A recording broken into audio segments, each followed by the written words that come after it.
going to be prohibited from traveling to Arizona. San Francisco has joined in on this.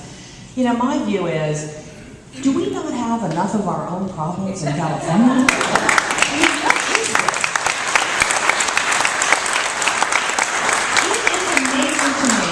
Our cities and some people in our legislature have time to worry about other people's business. I just think it's wrong. And I'll give you another perfect example on this. You know what's happened to our legislature? And Brooks can attest to this. This has become a bill factory in Sacramento. Last year, the legislature served up nearly 2,000 pieces of legislation. The governor signed into law nearly 700 pieces of legislation. Virtually none of it was on point to the crisis we face. Virtually none of the legislation was on point to fixing the business climate, to lowering taxes, to streamlining regulations. None of it was cutting spending. And none of it was really focused on fixing our education system.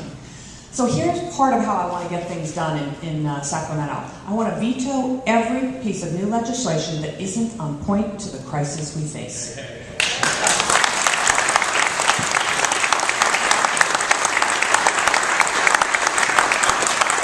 Obviously, if there's a public emergency, there's an earthquake or something, we may have to do things, but we have got to focus the legislature on the problems that most concern Californians. And they don't have a leg to stand on right now. Do you know what the approval rating is for the legislature in the state of California? 9%. Okay, we are down to blood relatives and paid staffers at this juncture. I mean, we have got to solve the business of the people of the state of California. And so that's part of how we will get things done there. So. The essence of my question really wasn't that, it was the riot. Because they made a change in that area and got a riot. Every time you change something and you take away a little benefit from somebody that's getting it paid off, you're going to get a riot. They pass laws on me constantly, and I have never rioted. Yeah. Well, in the end, you know what? Being governor of California, I mean, this is one tough job, right? On a scale of 1 to 10, where 10 is really hard, this is a 12.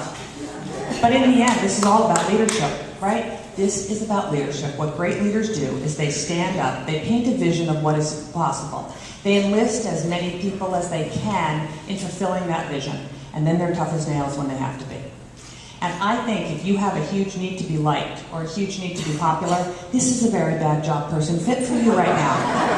I mean, think about it. While you are taking on the education establishment, while you're trying to fix the business climate, while you're cutting government spending, you will have half the people will be upset with you all the time. And I think 3/4 of the people, as you take on the education establishment, for example, will be upset with you. That's what leadership is about. That's why having someone with character and, truth be known, tough as nails and a spine of steel. You know what I often say is the next governor of California has to know exactly what she believes, and she needs to stand by it.